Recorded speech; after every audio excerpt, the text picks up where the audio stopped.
Right now at 2:30, as we speak, our newsroom is looking into a new report on the deadly ambush that claimed the lives of 4 officers in Charlotte. We're breaking down the new information. Plus, there are sidewalks in some parts of Charlotte that lead to nowhere. Our Verified team looks into just how walkable the Queen City really is. And as students head back to the classroom, teachers are calling on the community for support. Thank you for joining us here at 2:30. I'm Nick Sturdivant. We're reminding you today to stay weather aware this afternoon. It's hot out there, simply put. You're taking a live look right now over uptown Charlotte from our view cam. The sun is out.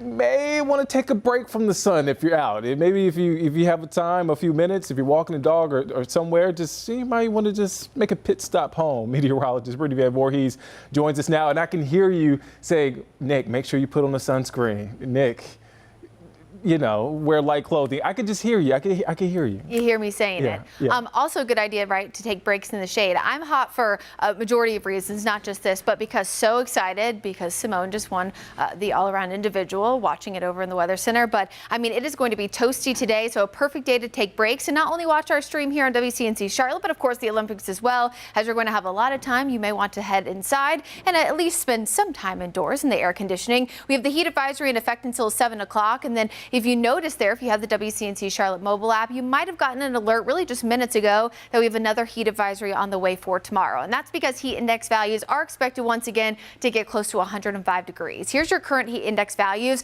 We have seen a few more clouds develop across the Charlotte metro because of storms approaching. But notice 103 Sherrod, Rockingham, 97 in Charlotte. So across the board, it is toasty. Nick already gave you a lot of advice there. And we, of course, have more on the way for tomorrow as well. Here's a little bit of that rain factor right now. We have some light showers up in the mountains, foothills, some light to moderate rain moving right towards Statesville, right where I-40 and I-77 intersect. And as we take a wider view, you can see a few spritz and sprinkles there down toward the southwestern side of Monroe, closer to Weddington and Waxhaw, and a little bit of action too down in Lancaster. As we go hour by hour, rain chances are going to remain on the low side today, so very scattered, very spotty. That's when we only see a handful of little dots popping up on the radar, but some of them will contain heavy rain at times and even some gusty winds. So of course we're going to break down that for you in just a few minutes. Take a look at that future cast, which, while it does show lower rain chances today, we do have some changes as we approach Friday and into the weekend. So I know you need that hour by hour look, Nick. I got it for you coming up. All right. Thank you, Brittany. New at 2:30, just hours ago, we just got a new report from the Mecklenburg County DA on the deadly East Charlotte ambush that claimed the lives of 4 members of law enforcement. The DA confirming only the shooter fired shots on law enforcement and that there was only one shooter. The DA also finding that all officers who fired their weapons did so in an act of defense. WCNC Charlotte investigator Nate Morabito is looking into the entire 26-page report. He will break down the latest details coming up tonight on the news at 6. Well, right now, folks in Plaza Midwood are on edge as the neighborhood continues to see a spike in crime. WCNC Charlotte's Richard Devane shares the latest incident playing out at a CVS pharmacy. Yeah, good afternoon. I'm standing right here off of Central Avenue where a lot of residents in the Plaza Midwood section of Charlotte are now concerned about a recent spate of crimes, including one that happened just across the street at this CVS. Now, according to police, they said on Tuesday about 8 o'clock, 2 people were inside the store, one trying to leave without paying for his merchandise. When he tried to leave and someone tried to stop him, he hit that person in the head with what police are saying was a dangerous weapon. A woman who was also with him, she actually assaulted another woman. That couple was arrested, but this has got people still feeling uneasy about the area, including a situation that happened last June. This scene right here unfolding when someone actually opened fire right in the middle of the street in broad daylight. Folks in the community say they know that there is crime all around the community, but they still say that this is not very settling. We did a recent crime mapping and showed that crimes in this area over the last few weeks have been up. Of course, this is something that CMPD says they are working on, more patrolling, trying to continue to keep people in this area safe, hoping that this is not a troubling trend that will continue. We're right here in the Plaza Midwood section of Charlotte. This is Richard Devane. We'll send it back to you. Well, this afternoon, we're learning several pets were killed in a house fire in Mooresville. It happened this morning around 4:45 on Indian Springs Drive.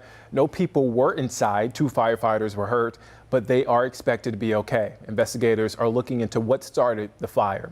Today, the Belmont community is mourning the loss of their mayor. Richard Turner's wife says he died yesterday after a massive stroke related to surgery complications. Turner served the town for 12 years in various roles. He was just elected mayor in November. And we are now learning the name of the Hickory man who died after falling off the Grand Canyon yesterday. Park rangers say they found the body of 20-year-old Abel Mejia about 400 feet below the rim near Pipe Creek Overlook. They say Mejia was near the edge when he accidentally fell. An investigation is now underway. A major road project is now underway in Rock Hill. Crews are widening Saluda Road to 5 lanes from Highway 901 to Rawlsville Road and to 3 lanes from Rawlsville to Rambo Road. No word yet on how long it'll take to finish. Well, for most of us living in Charlotte, we need a car to meet our basic needs, from going to work to getting our groceries. Well, WCNC Charlotte's Megan Bragg verifies how Charlotte's walkability stacks up to other cities. You can see that this is a perfectly nice sidewalk until it stops right here. And there are plenty other sidewalks that do just this around in Charlotte. And we wanted to compare Charlotte's walkability to other cities. If you live in Uptown, South End, Noda, or Plaza Midwood, it only takes a few steps to get where you need to go. But in other parts of the city, you will see sidewalks that lead to nowhere. If you're walking out here on a day like today, there's no trees, there's no crossings, and then all of a sudden your sidewalk just ends. Eric Zaverl with Sustain Charlotte is one of our sources for the story, as well as data from the city of Charlotte to help compare our walkability to other cities. This is not the only example of such a situation where a sidewalk is done incrementally when, say, a new business is built, and then it stops, and then you're left to fend on your own. So how do we score compared to other cities? The city examined our walk score, which analyzes hundreds of walking routes to nearby amenities. According to the data, Charlotte scores 26 out of 100, which means most errands require a car. As you can see, we are the lowest compared to Nashville, Austin, Denver, and Minneapolis. So I'm sure we still have close to $1 billion worth of sidewalks that need to be built. As the city grows fast, how do we fix this? It's not one thing, unfortunately, but funding is definitely key. And then the other thing is the political will to actually be able to execute if we get the funding. There are several sidewalk improvement programs happening right now throughout the city.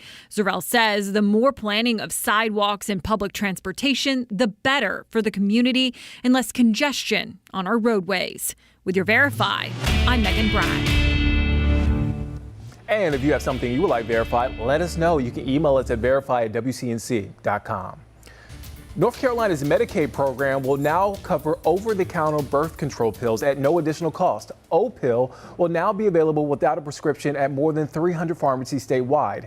Right now, nearly 3 million North Carolinians are on Medicaid, 56% of which are women. Governor Roy Cooper said in a post on X, quote, "Women should be in charge of their own reproductive health care decisions." South Piedmont Community College students are getting to take their HiSET and GED tests for free. It's thanks to an $8,000 grant from the Dollar General Foundation.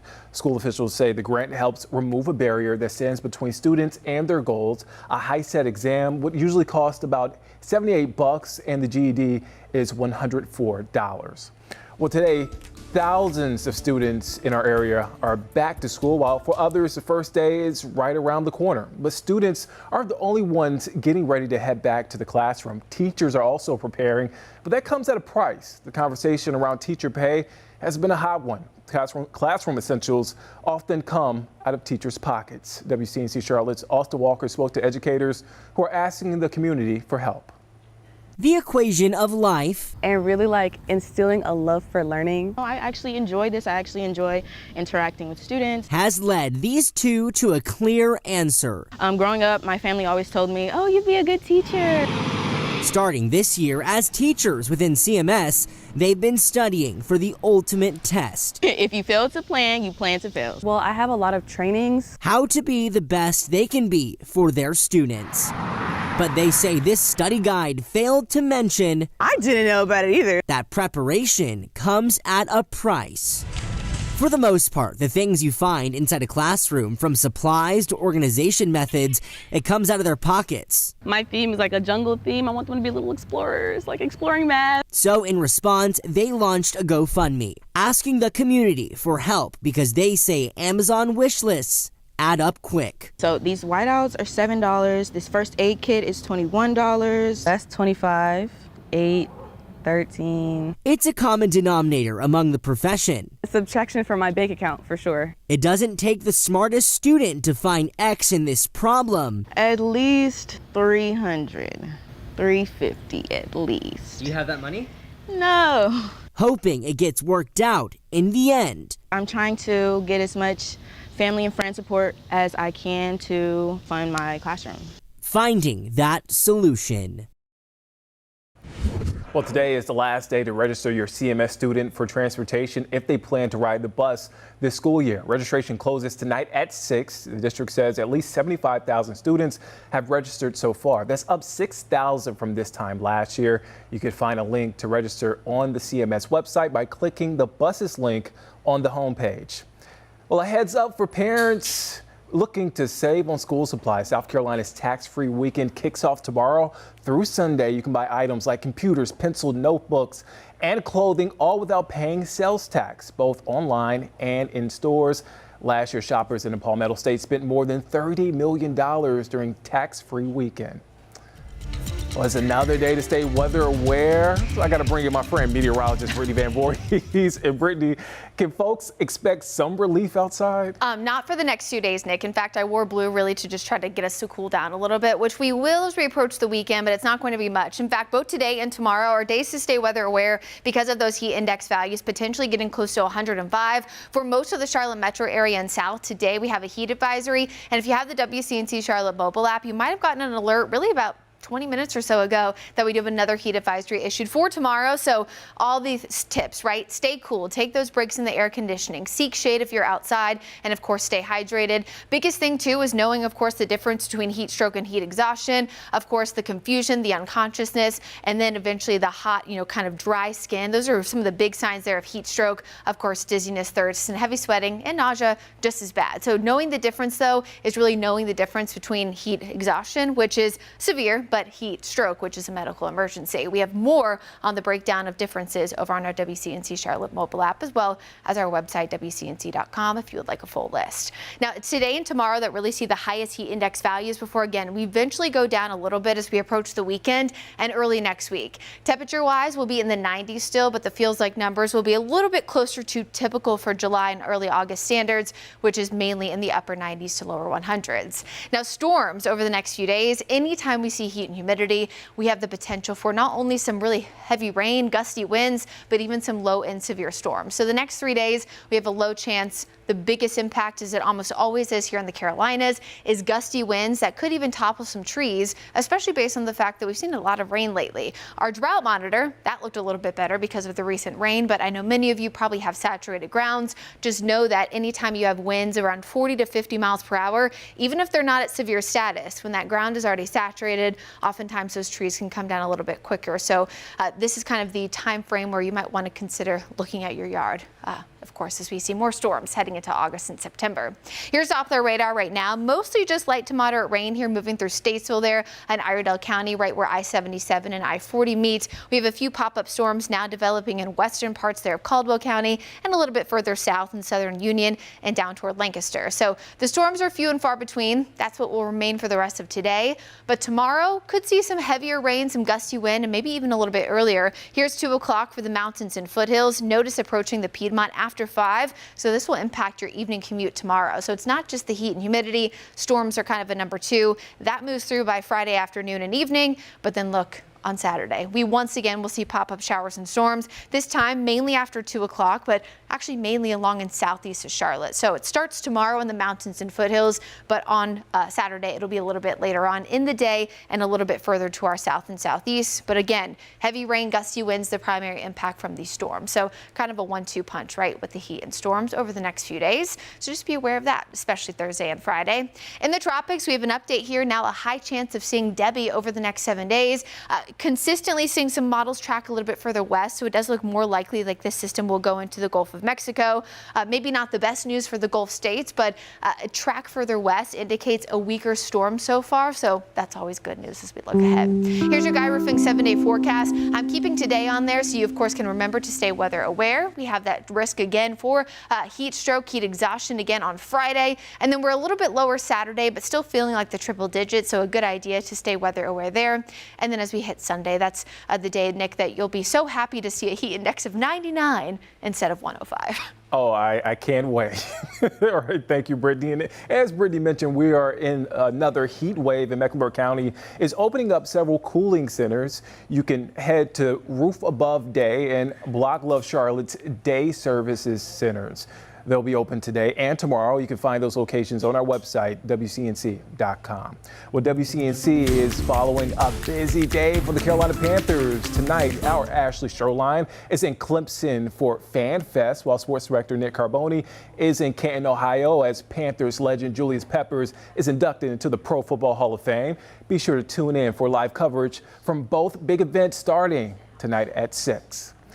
And it's another action-packed day at the Summer Games in Paris. In about 15 minutes, South Carolina native Asia Wilson and Team USA will face Belgium on the hardwood. This comes just days after dominating the court against Japan. Wilson scored 24 points. And shortly after that game, the U.S. women's 3x3 basketball team plays Spain. Two athletes with Carolina connections you should look out for: De'Erica Hamby, who graduated from Wake Forest University, and Butler High School grad and two-time North Carolina Player of the Year, Sierra Burdick. Well, if you're looking to keep up with the dozens and dozens of athletes from the Carolinas competing in Paris for the Olympics, just scan the QR code right there on your screen. You have a complete list of Olympians and their stories, and you can follow their journeys along the way.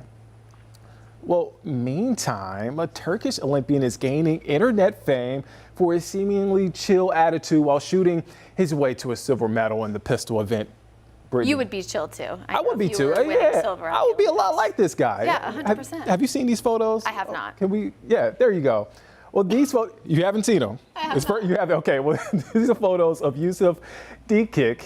He showed him at the event in a T-shirt with one hand in its pocket and wearing what looks like a standard pair of glasses. People on social say he looked like a regular guy compared to some of the other competitors who were decked out, but D-Kick is no newcomer. He competed at every Summer Olympics since 2008, and comments about him not wearing any gear this year, I mean, they're not true. It turns out he's wearing the yellow ear plugs. So, well, you need that.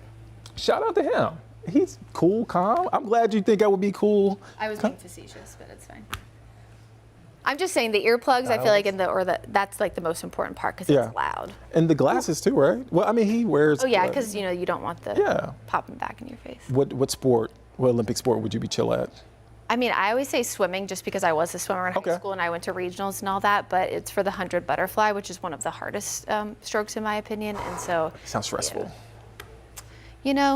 You win some, you lose some. I don't think I'm winning any Olympic medals. Put me in the 3x3. I could be a good point guard. Just, I don't have to shoot anything. Just, one hand in my pocket. You might win like an Olympic medal if we went down to go play right now down the street from WCNC Charlotte, but I don't think in Paris. Let me stop doing fake layups with my suit and wrap this show up. Well, thank you for joining us for the news at 2:30.